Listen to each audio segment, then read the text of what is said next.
O mais importante contribuição que eu tenho dado é do aumento do acervo do conhecimento. Nós temos mais de 170 patentes. Nós temos mais patentes do que várias universidades na área. Isso é um aumento do conhecimento, que não é meu, eu não levo isso comigo. Isso é do país.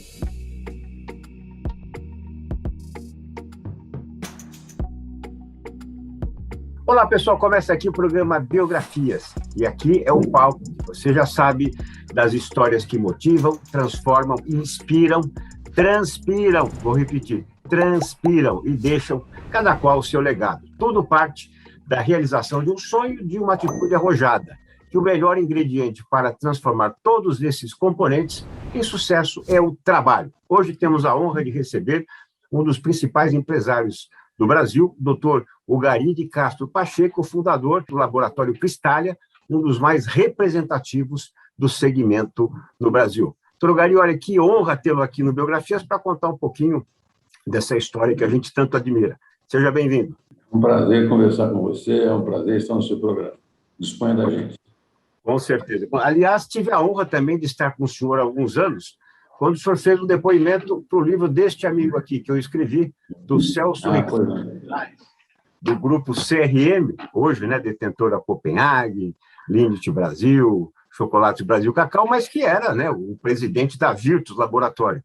Bom, eu vou começar com uma frase do senhor aqui. Abre aspas, até o final da próxima década a humanidade não será mais a mesma. O que é que o senhor quer transmitir com essa frase? Veja, ela está até defasada, porque nós já estamos vendo hoje que a humanidade, a sociedade,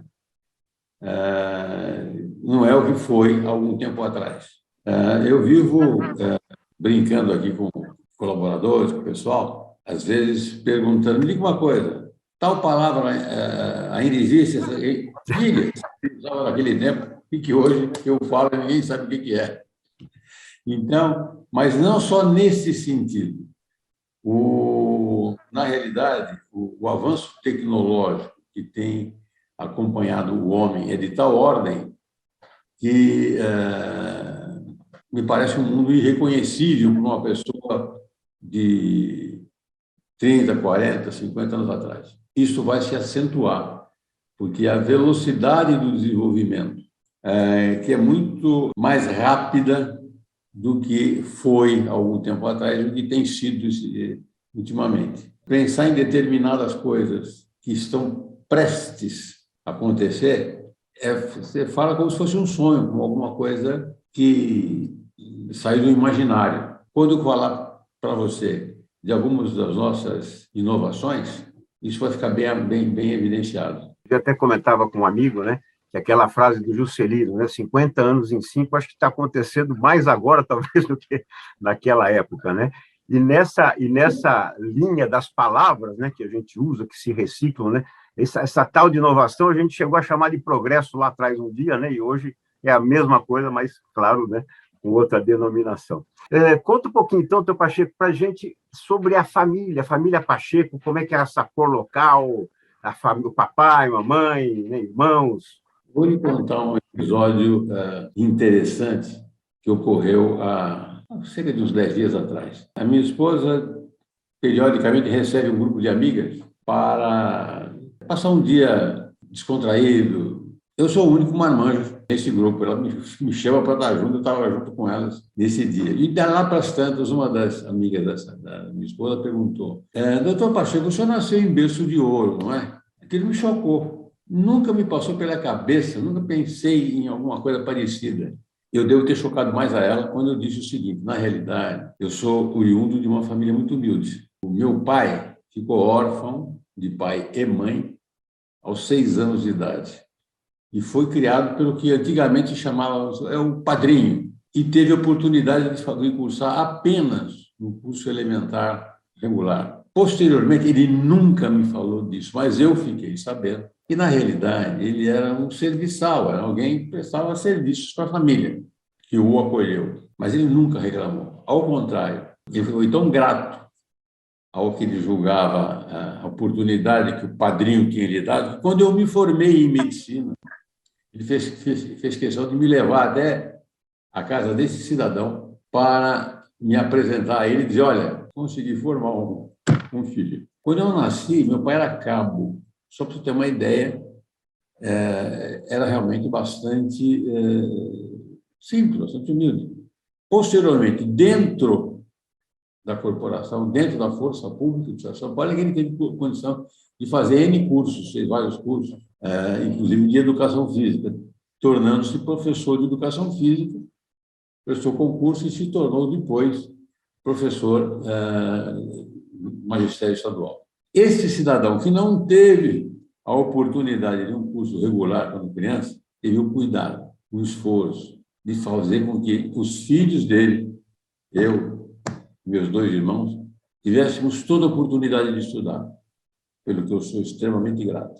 Felizmente, os 3 se formaram, graças ao esforço desse homem que tinha, para mim, é o meu herói, né? Com certeza. Doutor Pacheco, é por isso que eu amo biografia, porque hoje, quando a gente aplaude, né, o sucesso de alguém, a gente tem que entender, né, todo o suor, lágrima, né, perseverança que houve dali para trás, né? E aí tem que ir lá, né, buscar, na essência, buscar um pouco desse legado, porque entre os meus biografados, estou no 34º livro, muitos deles tiveram como maior patrimônio deixado pelo pai, né, a ética, a honra, né, o ensino, principalmente, que muitas vezes não tiveram oportunidade de estudar.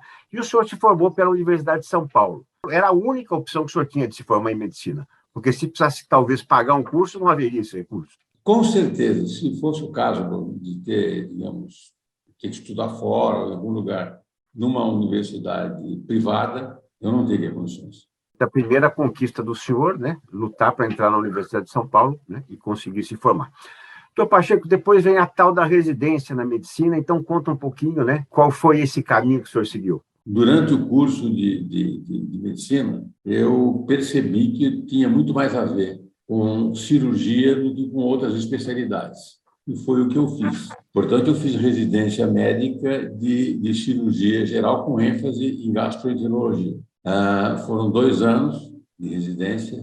Felizmente, tive muita oportunidade, muita chance, porque o Hospital da Clínica tinha um movimento cirúrgico extraordinário, enorme, e, portanto, oportunidade de operar não faltava. Como eu tive, simplesmente, alguma habilidade conhecida pelos preceptores, professores, etc., a mim foi dada a oportunidade de operar um número bastante grande, bastante significativo de casos. Aprendi muito no HC. Uma grande escola, sem dúvida alguma, e continua ainda com essa missão.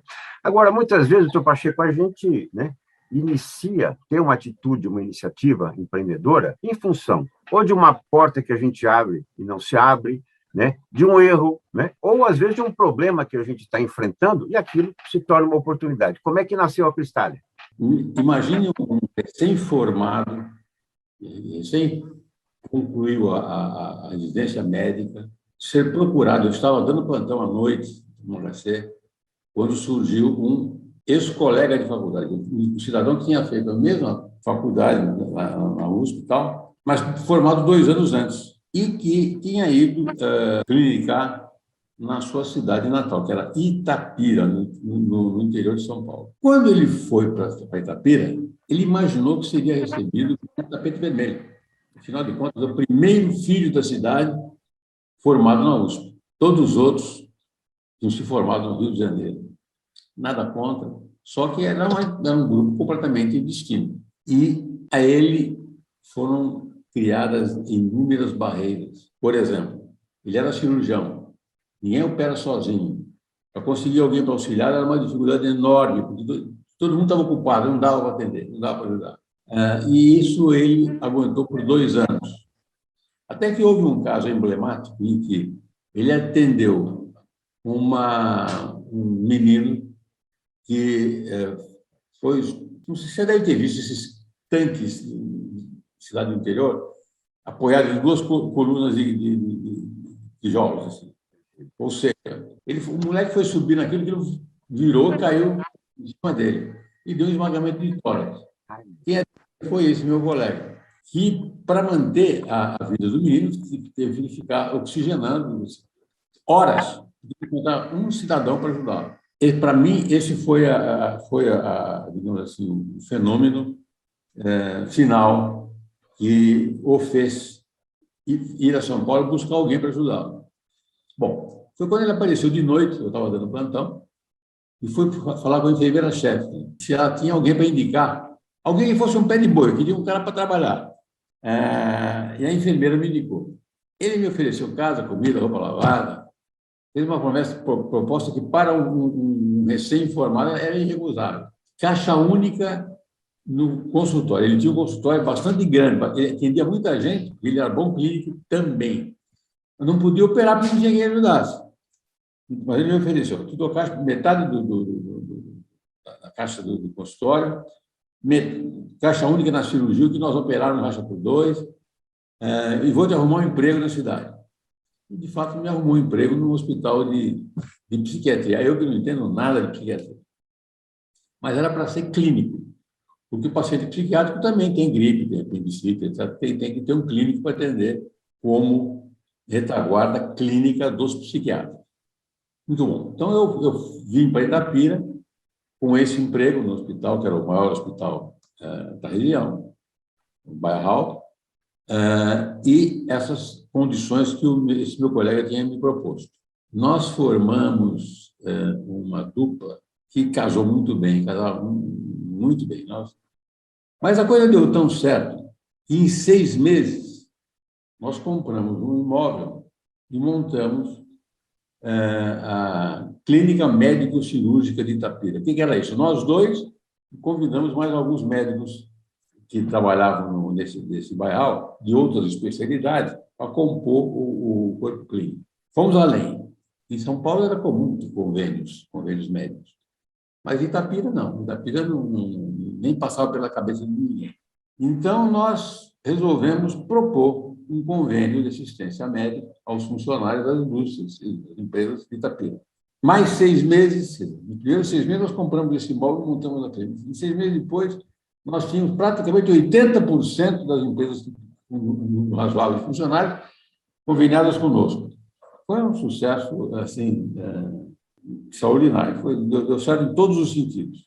Agora, ao trabalhar no Bairral, imagine você o seguinte: eu fui para lá solteiro, não tinha nada que fazer à noite, mas a diretoria do Bairral se reunia para deliberar coisas, etc. E um dos diretores foi com a minha cara e falou: você não quer participar? Eu não tinha nada a ver com a diretoria, nada. Eu comecei a participar das reuniões da diretoria, aprendi para caramba.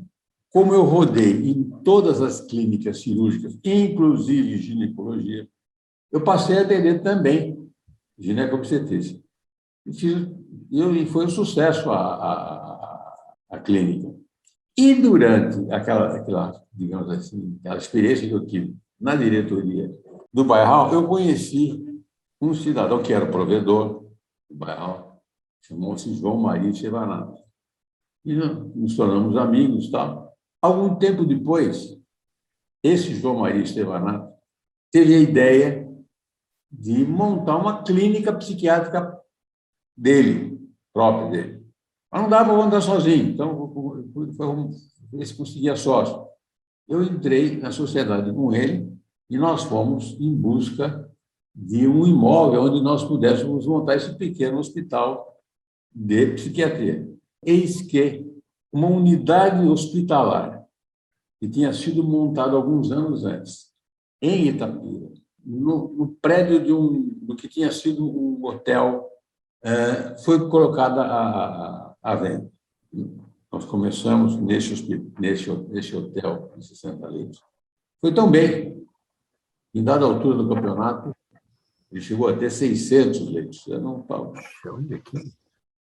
Isso é dentro de uma fazenda, onde nós tínhamos pomar, horta, tínhamos uma criação de porcos, primeira linha, não é uma chiqueira, era uma coisa muito bem feita, com maternidade, tudo muito bem feito, para suportar o hospital.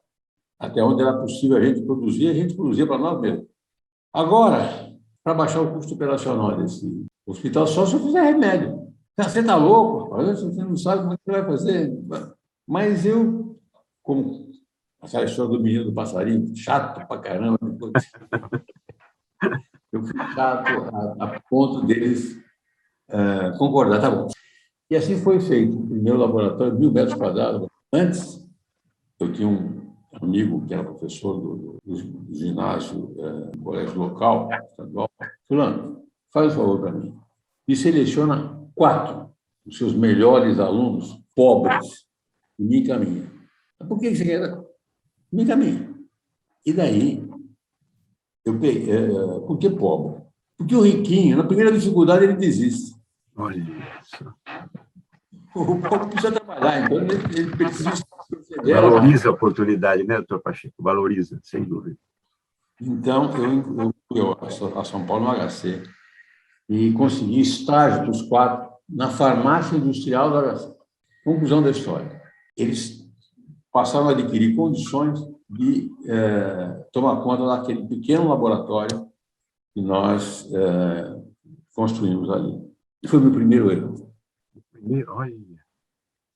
Por quê? O laboratório era pequenininho, mas produzia muito mais do que o hospital consumia.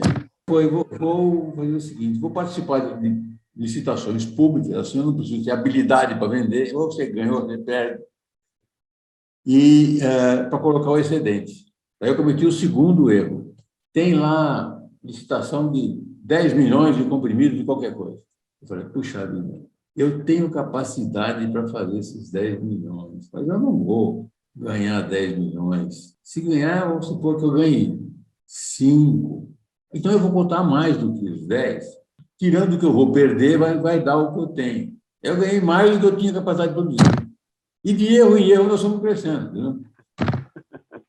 Olha, que fantástico, doutor Pacheco. Ó, pessoal, aqui é uma palestra, não é biografia, aqui é palestra, porque veio tanto legado dentro disso. Primeiro, doutor Pacheco em São Paulo, né, cursando medicina, que era o sonho do jovem.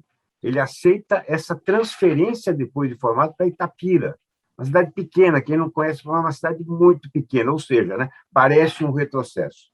Monta a clínica, observa, né, que o mercado, a cidade tem muitas empresas e que precisam de assistência médica. Cria um convênio.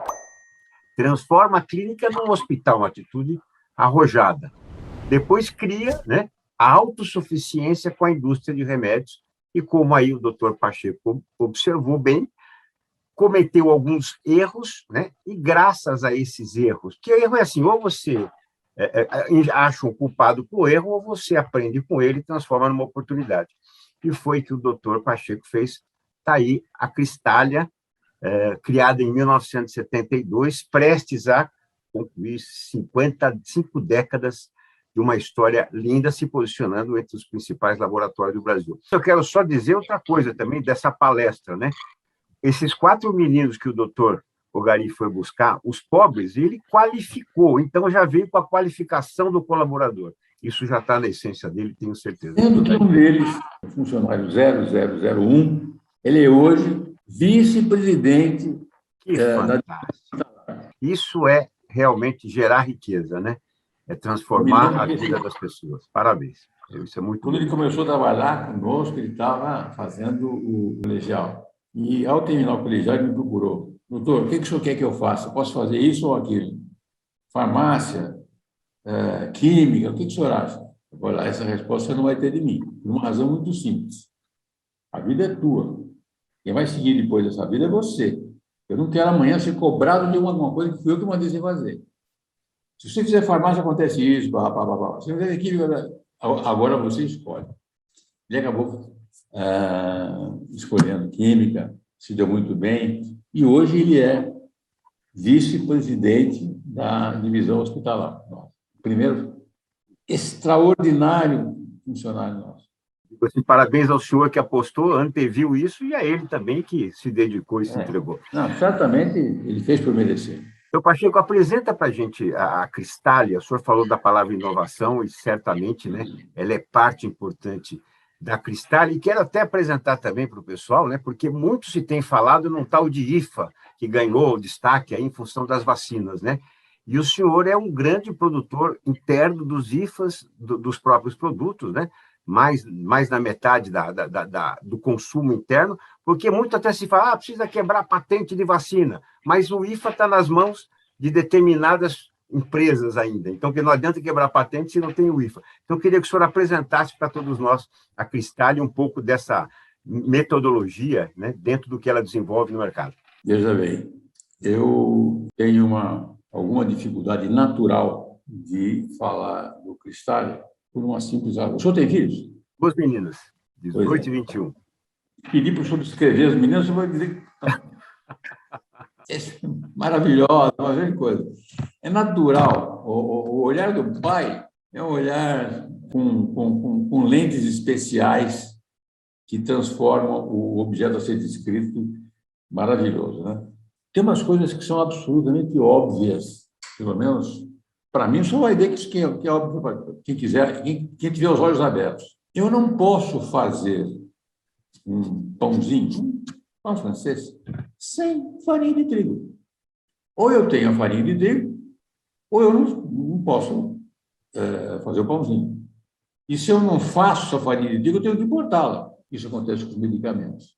Ou você tem o princípio ativo, o IFA é ingrediente farmacêutico ativo, que é o que funciona no remédio. O resto é enchimento, é só para fazer volume. Porque as quantidades hoje são muito pequenas, 1 miligrama, 2 miligramas num comprimido, e se fosse fazer um comprimido disso aí, não dá nem para pegar na mão para tomar. Então, o resto é só para dar volume, para tornar factível o indivíduo usar. Quem não tiver domínio do IFA, ingrediente farmacêutico ativo, vai ter que importar. As indústrias brasileiras importam alguma coisa da ordem de 95% do que precisa. Nós produzimos cerca de 56% do que eu preciso. E qual é a métrica? Mas como é que você sabe disso? Você está falando aqui, estatística, onde é que está isso? Simples. Vamos supor, se eu faturo 100 dinheiros, 100 dinheiros quaisquer, com a venda dos produtos, e 56% desses 100 dinheiros eu faço com IFAs que eu produzo, eu estou dizendo que eu produzo 56% do meu faturamento. De IFAs que me geram faturamento. Essa é a métrica que eu uso. Isso não está escrito, não tem cálculo em lugar nenhum, não tem escola dizendo isso, nada disso. Isso na minha cabeça é assim. É isso que eu estou dizendo. Existem catalogados nos FARC, sindicatos das indústrias farmacêuticas, alguma coisa parecida com 350 empresas que se dizem empresas farmacêuticas, FARC. Desde as multinacionais, que pegam uma gigante multinacional, até fábricas que são de licença familiar. Eu pergunto, quantas fazem IFAs? Eu conheço 2 ou 3. Que fazem, uma faz uma molécula, outra faz 2, e nós fazemos o resto. Quando os japoneses lançaram Just in Time, e daí chegou, o professor vendeu, estoque zero, maravilha, para quem tem possibilidade de ter fornecimento até pior. Se eu for fazer isso aqui, vai parar, porque vai faltar coisa em algum momento. Como estão hoje, carro está faltando componente, assim por diante. Bom, então eu falei, com dinheiro, eu não faço comprimido nenhum, eu não ponho comprimido na máquina, o dinheiro na máquina e sai comprimido lá, não dá. Eu vou transformar esse dinheiro em estoque. Que estoque? Estoque estratégico. E definir que eu tenho que ter um estoque para 3 meses do meu consumo. E 3 meses, qualquer tremida que der, dá para mim correr atrás para corrigir a falha.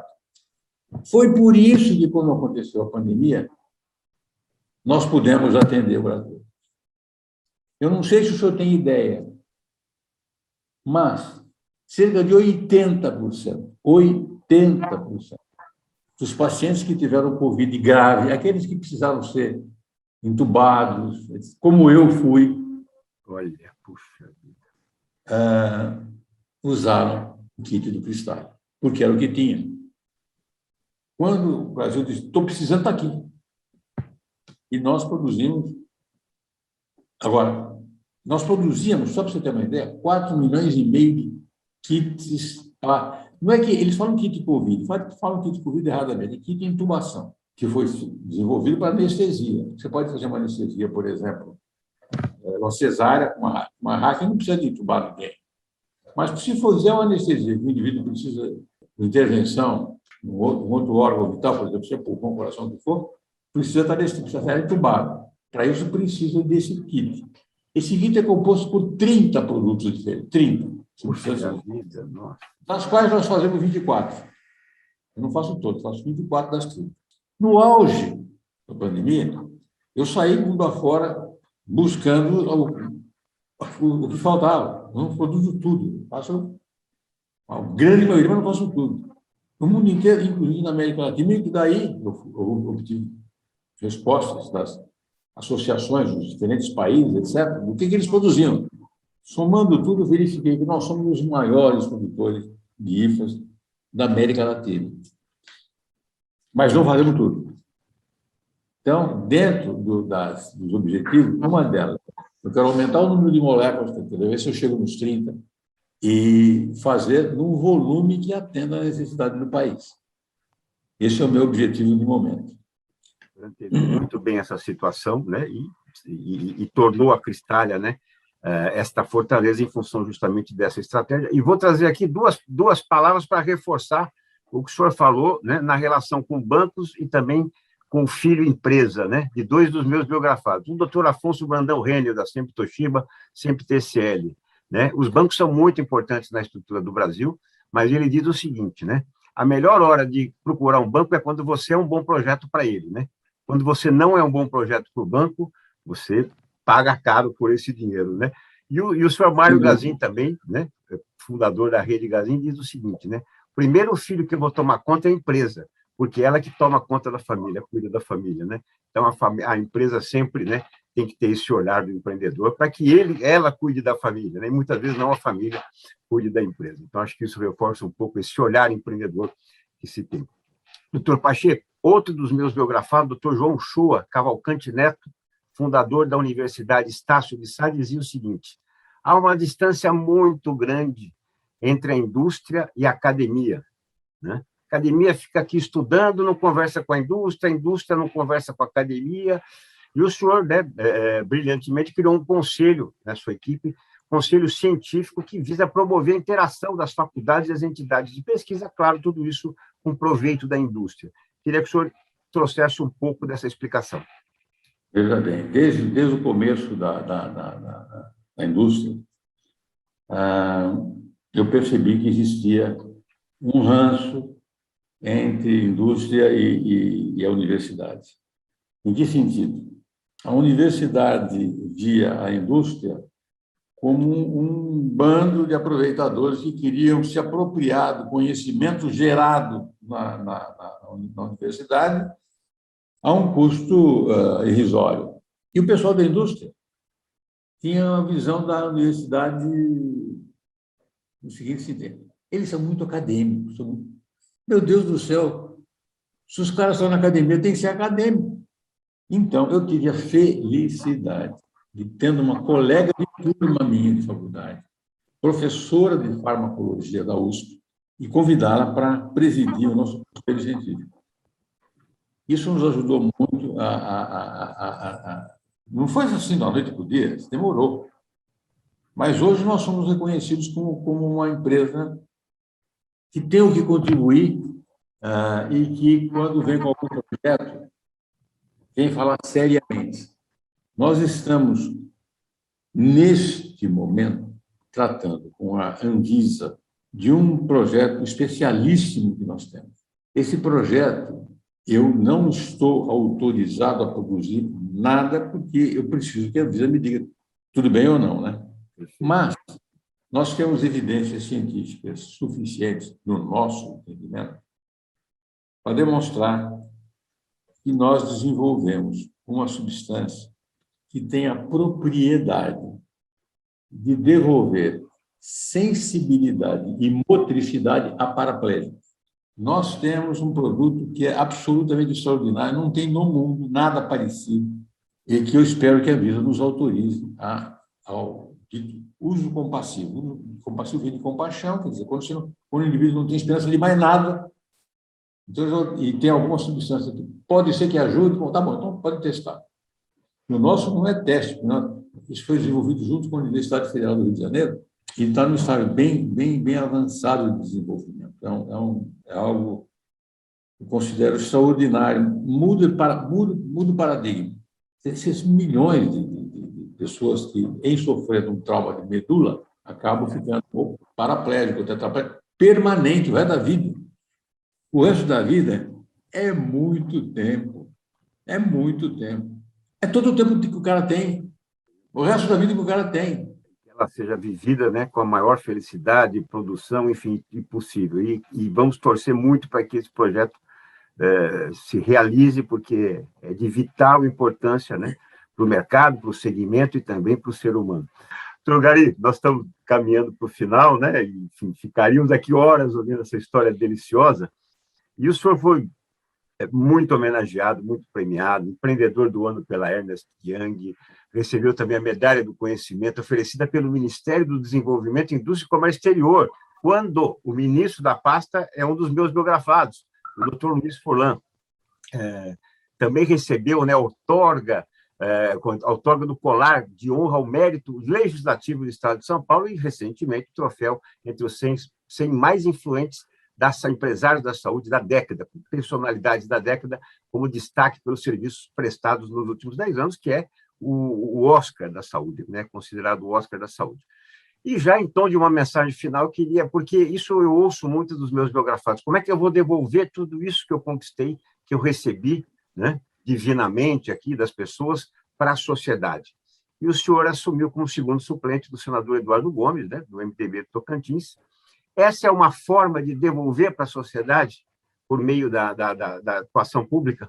Veja bem, eu, quando disse no começo de que eu tinha uma origem humilde e estudei em escolas públicas desde o primário até o segundo ano de residência média. Então, eu tive a suprema felicidade de poder estudar o que milhões de brasileiros não tiveram e não têm. E eu me sinto honestamente devedor da sociedade pelo muito que ela me deu. Eu tenho procurado devolver. Devolver não só pecuniariamente, por exemplo, 35% da arrecadação do ICM da cidade de Itapira advém do faturamento publicitário. 5.600 funcionários empregados diretos, fora os empregos indiretos em função da nossa atividade.